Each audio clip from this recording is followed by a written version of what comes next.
Karen from Countyfairgrounds USA, countyfairgrounds.net.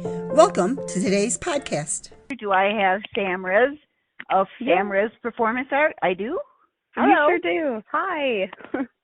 Hi, Sam. So tell me a little bit who Sam Reza is. Oh, I am a multi-specialty circus performer as well as a sideshow performer. I've been performing for the last 6 years. I picked up a hula hoop and I just never looked back. Oh, okay. So what kind of official training have you had? I'm curious. So I started very unofficially by just teaching myself how to hula hoop. But throughout the years, I've been training and teaching with a studio here in town where I live, Iowa Circus Arts. And I've also traveled out to Spain to train with the Gravity Circus Center, as well as New York and a few other states in the U.S. Now you have me really curious. So are you doing this for a living? I am doing this for a living, yes, yeah. I've been performing on and off for the last 6 years, but within the last year, I really decided to go for it, kind of quit my desk job and am putting myself all in. You really got hooked on this. Is there anything else besides this performance stuff that you've done in your life that you really liked? I'm curious. Yeah, I'd say that circus and sideshow really would be my main passions. They took up a large portion of my life. But as far as things on the side, I really love to do special effects makeup. I'm kind of very into the horror genre and the macabre, so I do a little bit of that as well. Okay, all right. So somewhere along the line, you must have had your first show. Do you want to talk about that? Oh, my first show. Yeah, this is such a fun story. My first show was with the Riversance Festival in Sioux City, Iowa. And that show was actually offered to me because here in Des Moines, we have a little sculpture park. It's kind of like a free park outside where you can go and kind of be in the grass, look at the sculptures in the area. And I lived close, so every single day after work, I would go and I would bring my hula hoop and I would practice for hours just to try and get better because my goal was to perform. And every day I would see this man. He would walk from the building out behind me, pass, always wave, kind of acknowledge me.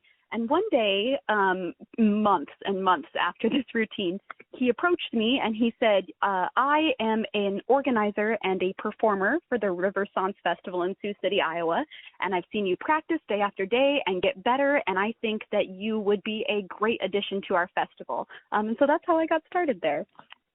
And how long was your first show? Do you remember? Oh, yeah. So it was just hula hooping, and it was part show, part demonstration. Okay. Yeah, so I'd say it was about 15 minutes on and off for a few hours. Okay, but you're not only a hula hooper. Tell the audience what else you do. Yeah, so I am a multi-specialty circus performer, and I have one-off entertainment, so kind of plug and play, and then I also have full stage shows from 30 minutes to 90 minutes. My circus stage show includes things like contact juggling, aerial acrobatics, ground acrobatics, hula hooping, and then my sideshow show includes things like the human blockhead, needle swallowing, mental flossing, and the bed of nails. Aren't you a stilt walker too? I am a stilt walker, yes. Mm-hmm. Okay. Are you a grounds act? Yeah, my shows can be ground or they can be aerial. I can do both. Okay. All right, so have you had any bad experiences doing this that made you regret doing it? Oh my goodness, what a question. Yeah, there have definitely been times. I'd say that overall this passion is so great for me that it's what drives me to keep going, but I did have a bad experience once. I worked for a haunted house that had hired me to do a show. And it was kind of bad advertising on their part, so we didn't get a lot of people coming, and then they advertised incorrect times, so people would show up after the show was over. And I kind of got an angry letter in the mail after all was said and done, telling me that they were very unhappy with the experience, and it took me aback, but I kind of had to stop and say, okay, here are some things that I could do better in the future, but also here are some things to maybe look out for with future clients. And I definitely grew from that experience. Okay, so what are some of the biggest shows that you've done? I'd say the biggest show that I've done is actually coming up. I'm going to be touring with the World of Wonder Traveling Sideshow. So I'll be out in the East Coast for about 4 months starting in June, and I'm very, very excited about that. Have you done any county or state fairs?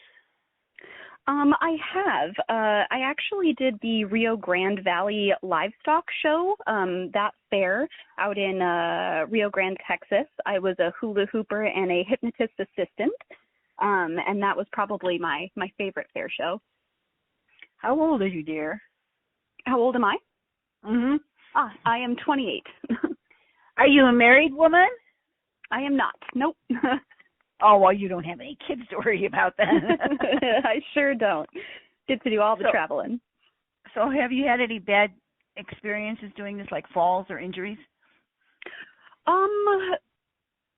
That's a good question. I'd say that my injuries have been pretty minor for the most part. With the human blockhead, I have miscalculated and put the nail where it shouldn't have gone, and got a bloody nose from that. And then my body stapling that I do with Sideshow, we've gotten a little too into the skin there. But otherwise, no, I'd say nothing bad. Okay, well, I don't know what a human blockhead is. You want to explain?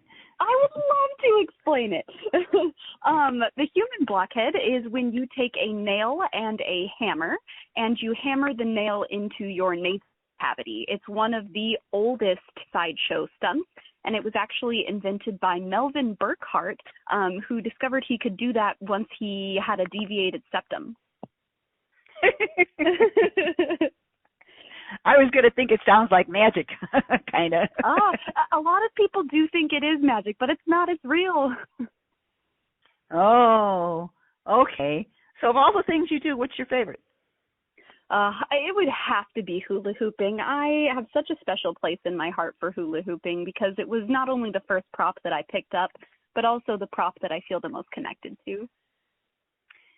All right, so this is pretty physical. You must be in really good physical shape, right? Yeah, I would say I am. I'm in the best physical shape I've ever been in, and I wasn't when I first started. Being an aerialist, I couldn't even do a pull-up when I first got started, but I think that the power of resolve within a person can really have you do some incredible things. So yeah, I would say I'm in pretty good shape. Okay, so where would you like to perform that you have not had the opportunity? I'm really looking to break into trade shows and trade festivals right now. I think it would be really amazing to not only have the kind of work that I do in a show for the audience, but also incorporating that client's message. It sounds like a challenge that's just really exciting. Okay. All right. Well, I don't have anything else to add. What have you got coming up? Yeah, I've got that show coming up with World of Wonders that I had mentioned, and I'm also currently working on a 3-person show with 2 other performers. It's called Bliss, and it's really exploring mental health and the grieving process along with circus. We're very excited for it, and we're currently working on scheduling some tours starting in November. Okay. Do you do your own booking? I do my own booking. I'm looking to get in with some agencies right now, and I'm working on filling out some of that paperwork. But for the most part, if you just contact me directly, that's going to be the easiest way to get me booked. Okay, and do you have any specific place that you would really, really, really like to perform? Oh, my goodness. Aside from trade shows and cruise ships, I can't think of a place off the top of my head. Okay. Well, I've enjoyed talking to you, Sam. How do people reach you? Yeah, you can visit my website at sam-rezz, R-E-Z-Z, performanceart.com. You can reach me by email at info@sam-rezzperformanceart.com, or you can give me a call at 515-777-0570. Thank you, Sam. I've enjoyed talking to you. It's been fun. Thank you. I've enjoyed it as well. Thanks for this opportunity. Bye-bye. Bye-bye.